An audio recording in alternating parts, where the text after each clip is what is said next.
Let's now take a look at factoring the binomial y to the fourth minus 81.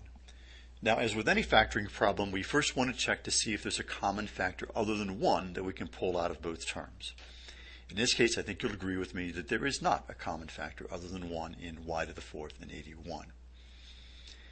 Now, because it's the difference of two terms, the only options we have for factoring here would be either the difference of two squares or the difference of two cubes. I think you'll agree with me that neither of the terms would be considered perfect cubes, so the only option we have would be to tackle this as the difference of two squares.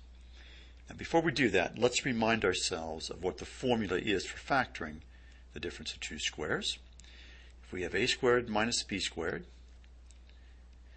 that will factor into the difference of the square roots of the two terms multiplied by the sum of the square roots of the two terms. Now, what we might do here to make our job a little bit easier is to rewrite the original two terms in the following way. We'll write y to the fourth as y squared, quantity squared, and the 81 then as 9 squared. So in this form, I think you can see that the a in the formula above would correspond to y squared, and the b would correspond to 9.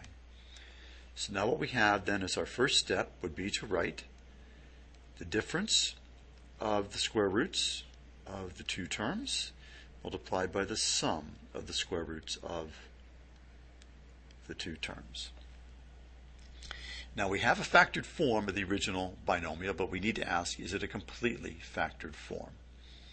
Now if we look at y squared minus 9, I think you can see that that is pretty easily recognizable. It's also the difference of two squares. Now if we like, we could write this as y squared minus 3 squared. We may not need to do that, but I will right now, just to show how it fits the general factored form that we have above.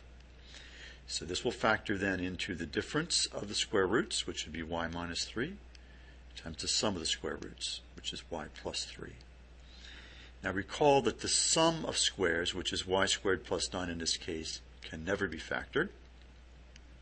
So we then have as our final answer for this problem, the quantity y minus 3 times the quantity y plus 3 times the quantity y squared plus 9.